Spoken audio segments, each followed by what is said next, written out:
One of the things that I've been able to share with our clients is that after 1 year, if you use that 10% down second home occupancy loan, you're released from those occupancy requirements, which basically are you can't put yourself in a position where you lose the ability to occupy that property. So, no long term leases, no lease agreements where in the eyes of whatever state that property is in, they take on tenant rights. So takes away some of those midterm rentals, but after a year you can participate in them. And there's so many things that I've heard you share that I never would have thought of when it comes to, insurance claims and just the different avenues that you can pursue there. So a lot of great information that you're bringing to the space to show how you can even diversify short-term rentals. It's not even, all about Airbnb and Vrbo and what you can do there with weekend stays. So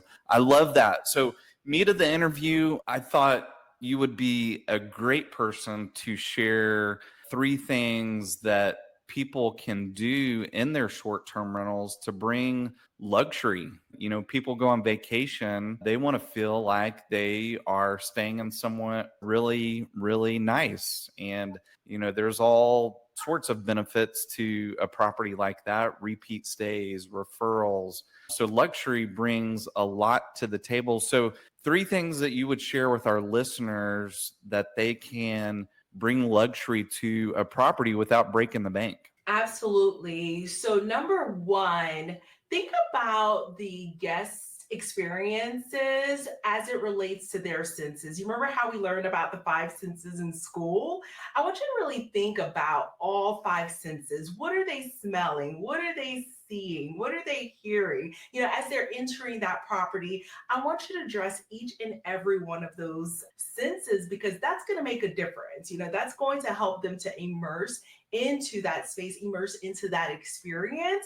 And it doesn't have to break the bank. If you have some nice unwinding music that's playing around the time that they're going to be checking in so that they're listening to something as they're, unpacking. If you have some really clean smells as they're going in, that's going to be the first thing that they interact with, right? Once they open the door, they're going to smell something. We want to make sure that they're smelling something that is refreshing, nothing too potent. You just really want to double down on those five senses. So keep that in mind. So that is number one. Number two, adding a bit of tech to the property. And again, does not have to break the bank because tech can add that level of convenience, which is one of the pillars of luxury when it comes to luxury travel. So it's no longer, diamond plated bathrooms or anything like that, like lifestyle and the rich. Mhm. No one cares about that.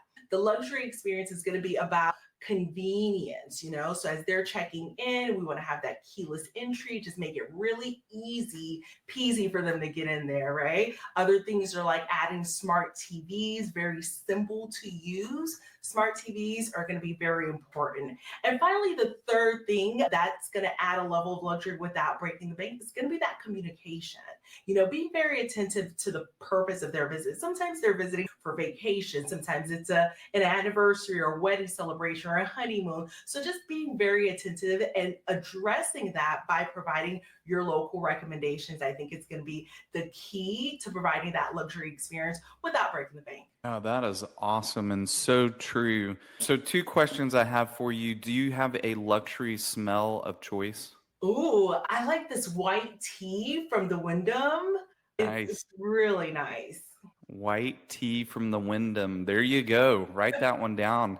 Yeah, and just, giving that level of service that's beyond what people would expect, or maybe they do expect it and you fulfill it. But so important to have that communication where people feel like they were really well taken care of. That is great information to remember. So, Rachel, three ways that people can connect with you. They can find you out there. They can get more of what you're doing. What are the three best ways that people can connect? Yeah, I have a resource. If they go to 75gems.com, that's 75gems.com, they'll be added to my email list and they'll also have access to my list of the top 75 cities that I'm looking at to invest in that show the highest profitability for short term rentals.